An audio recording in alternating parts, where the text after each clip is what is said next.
We have mocked, ridiculed, and jeered at the weird things going on with Snow White and the Seven Dwarfs, the new live-action remake that was attempting to remake the story into some sort of strange, postmodern, neo-Marxist DEI monstrosity. No longer about Snow White and the jealousy of the evil queen, but rather a story of a socialist liberation. Good Lord, that's not what families want to see. And yet, folks, after 2 years of production, 2 years of filming, Disney thinks they've got $1 billion winner on their hand.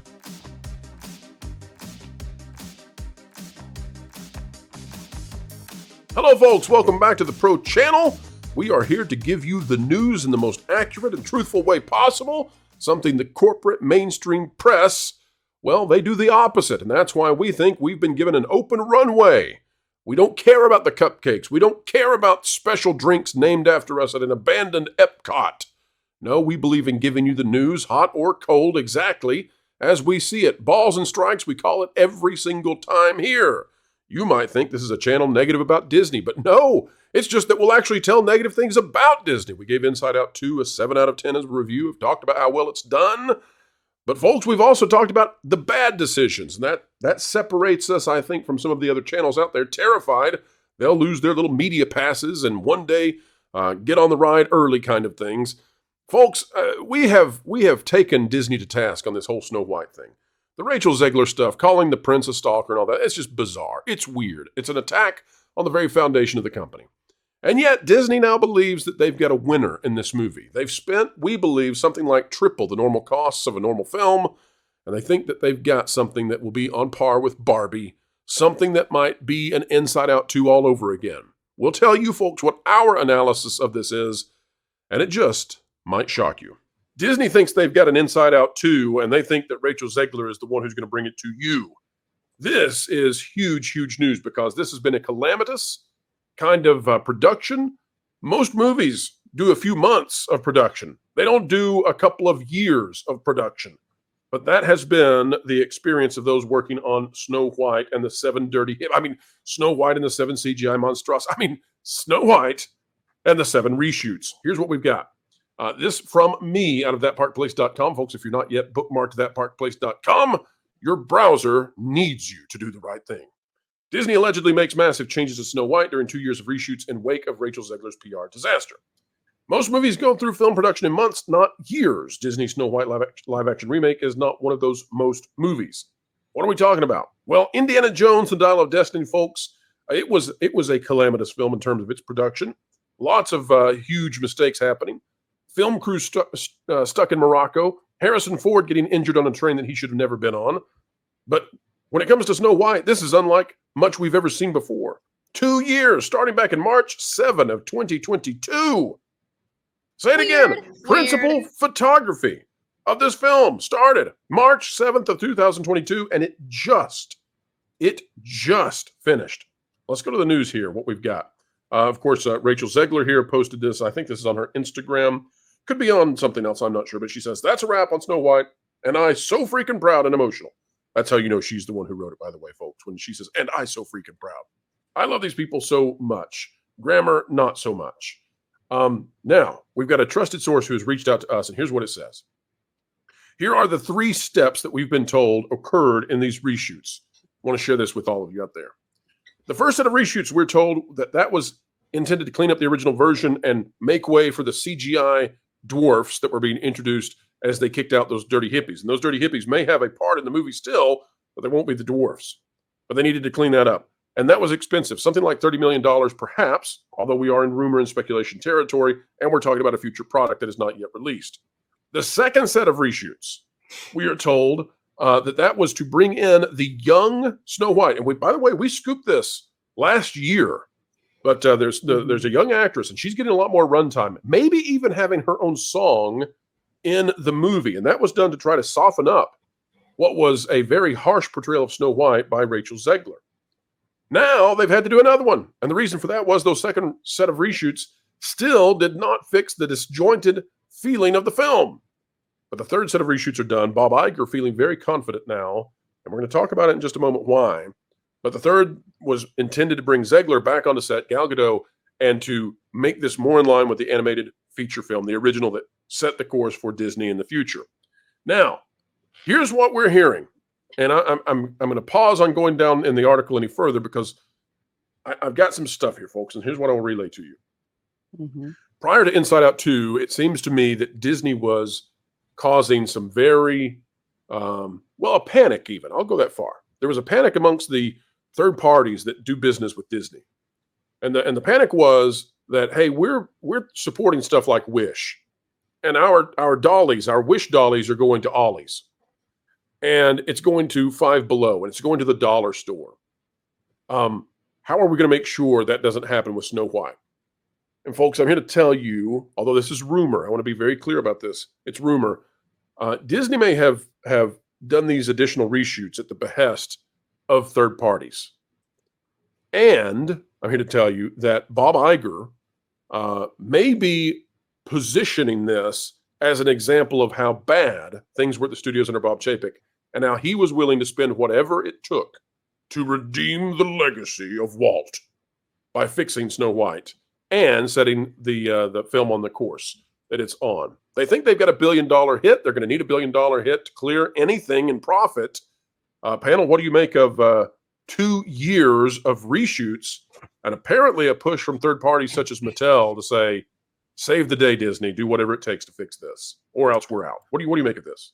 Well, definitely what I'll say with respect to Mattel, especially considering the Barbie movie did gangbusters amount of money.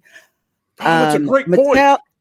Yes, they do not want that screwed with at all. And how did I not put that together yet, Lorena? How did I not put that together? You're on the money. Mattel's got the leverage off the Barbie movie.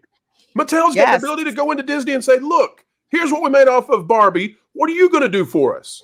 Do not mess with our money. And frankly, they really do not need Disney. No. They don't. I hadn't put that together. I'm embarrassed. Lorena, thank you. You're welcome. You're welcome. They my really avatar is blushing. Need Disney. But let's face it, anytime that there's a princess movie, little girls usually want the dolls to buy as well. And if this movie sucks, which it does not look like it's going to be very good, again, they're going to have all this merchandise collecting dust. I don't know where they're going to sell it because I don't think even Five Below would freaking want it. How much new Little Mermaid merchandise is out there, Lorena? Have you I still see a lot of that. I saw a lot of it on shelves for a long time. Well, yeah, it was sitting there. It was not moving. People weren't browsing. People weren't picking through it at all. And I think some of it wound up at the character warehouse. Yeah. It gathered dust at Target. Nobody freaking wanted that. And I haven't seen it at Five Below. I've seen little other things at Five Below for the. Wait a minute, though. Wait a minute. I've got a thought here. You tell me what you think about this one. Here's where I think this might go. What if, and folks, indulge me out there in the audience. Indulge me, please. What if the backlash to Snow White and the Seven Dirty Hippies was such that Disney was forced to make these changes? Now, with a much stronger leveraging position with the success of Barbie, was able to impress upon them to make the changes necessary, even with a bloated budget. What if we're going to arrive at a point where this film might actually be decent? And by the way, decent clearly is enough to clear $1 billion with Inside Out 2. It's not a spectacular film. Mm-hmm. It's easily over $1 billion. So if Disney is able to put out a decent Snow White and make $1 billion, but they did what we were telling them they should do, which is move this back towards the middle, here's what I see happening. You won't tell me if I'm wrong on it. I see a future come release of this film where perhaps the media is declaring that we're all a bunch of morons and goons and we don't know what we're talking about because look how well Snow White is doing. Meanwhile, behind the scenes, Disney was pre-positioning it to be right in line with what we've saying they should do the whole time. What do you think about that? That we'll get slimed in the end over this thing, even though we were pushing them in the right direction all along? No. Oh, no. We've lost because they can't fix it. Here's Explain. Why. And I will refer you to the great and glorious John Nolte, writing in Breitbart last day or so. talking about this whole issue. And he says, are you ready? I'm ready, Lou. Hit me with it. This is not difficult. Woke equals bad storytelling. Bad storytelling equals lousy movies. Bad movies equal lousy box office. Yes, like any rule, there are exceptions. Barbie was woke, but it also did something no mainstream Hollywood movie has done in a decade. It made people laugh. The latest Mission Impossible tanked, but it also looked like more of the same after 7 previous chapters. You think anything in this Snow White movie is going to make anybody laugh? And I mean real laughter, like the dwarves did in the original. But listen to this last paragraph. Regardless of those rare exceptions, the rule has only been the rule since movies were invented over 100 years ago. But Hollywood's woke Teutonic police department thought they could alter. Lou, you're a YouTuber now. Wait. You're a YouTuber. I'm going to join Mike and say no. A Lou-tuber. Wait, this is the greatest line, the last line of this article. They thought they could alter human nature, and the result, 60 million people voted for Hillary Clinton, and even they refused to watch this crap. Yes, nobody's watching The Acolyte. The point nobody's is, it's watching not this politics. Stuff. It's not, it's you awful, humorless, evil, fascist conservatives. It's people who want to be entertained. And I just don't think this thing is savable because there's nothing in it that I've seen in any reshoot or anything else that's charming, that's heartwarming, that's, we're going to put a kid in it to take the edge off the fact that the main person is a shrill shrew.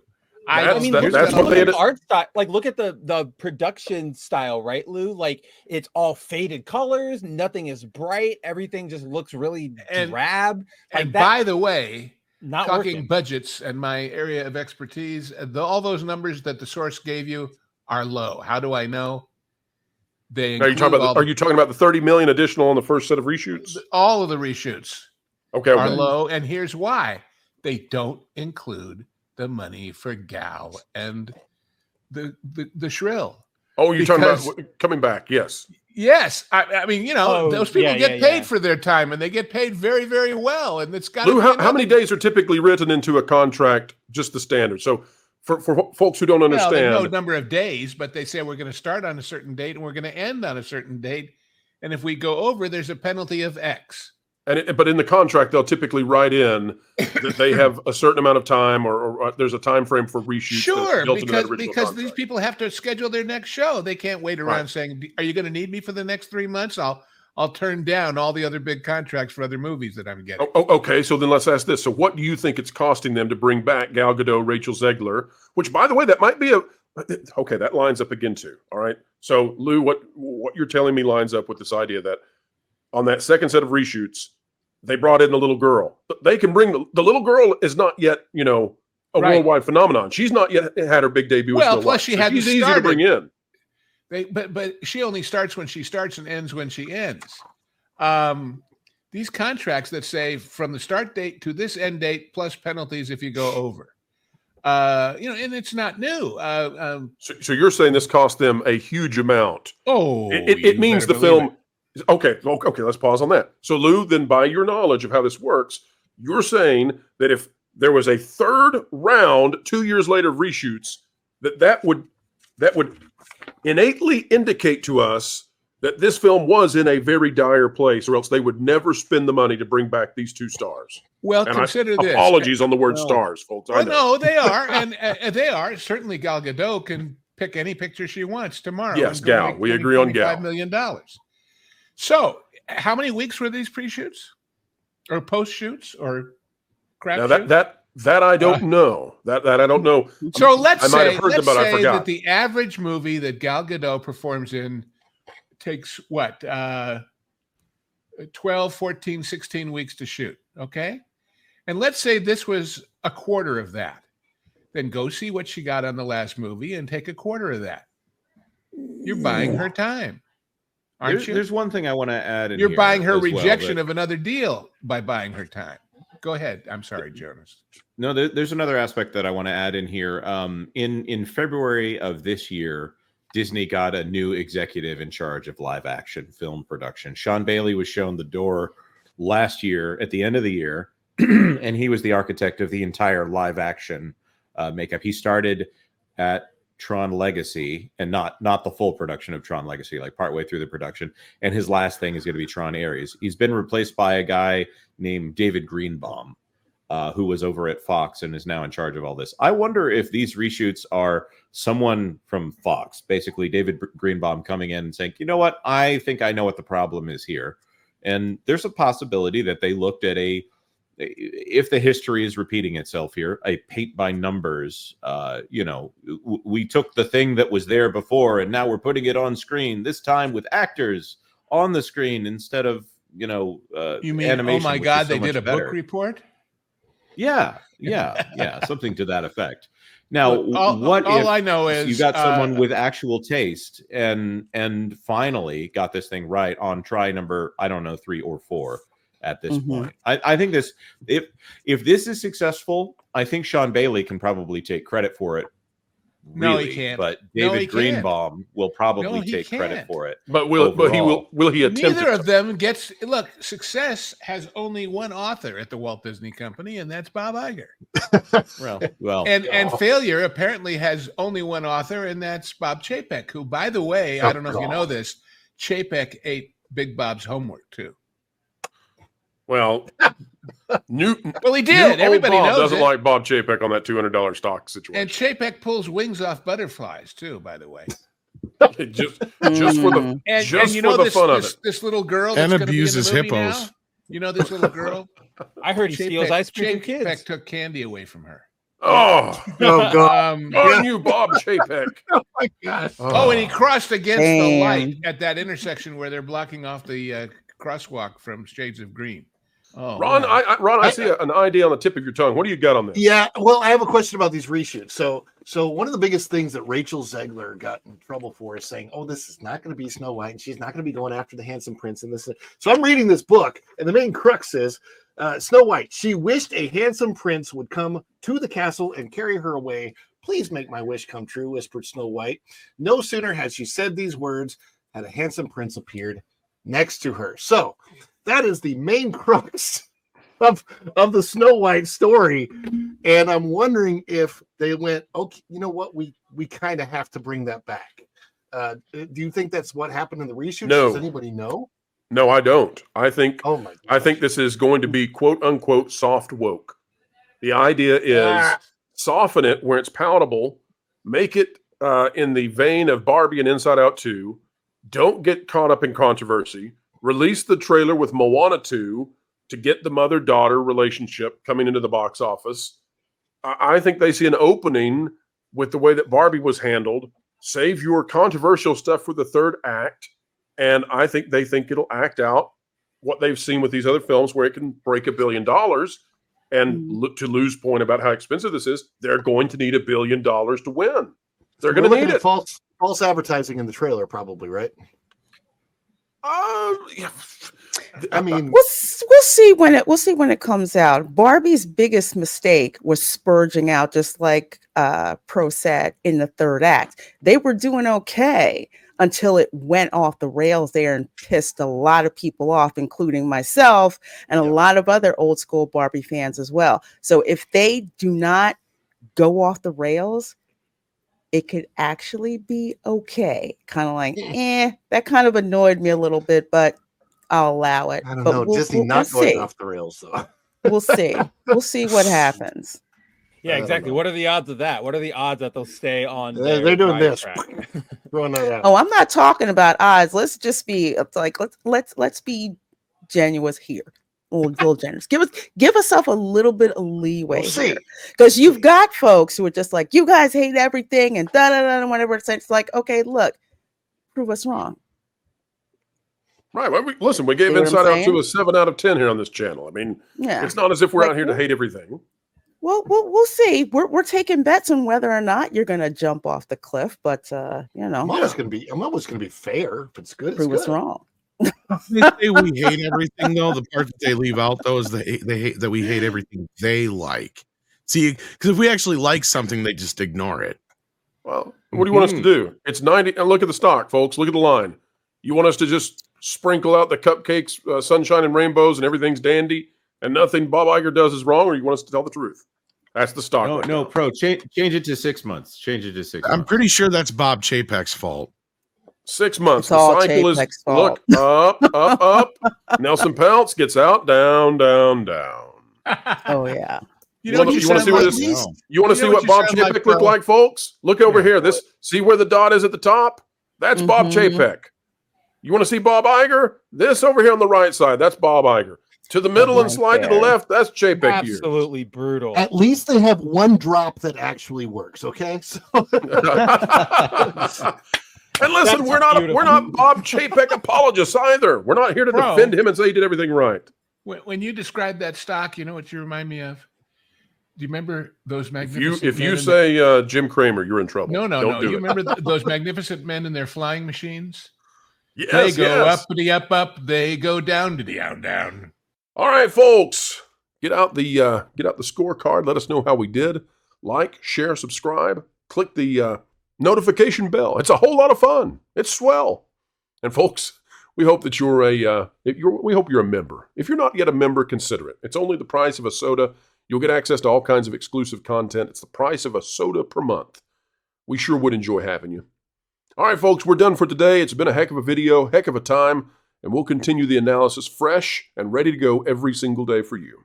Until then, keep learning, keep growing, and keep having fun.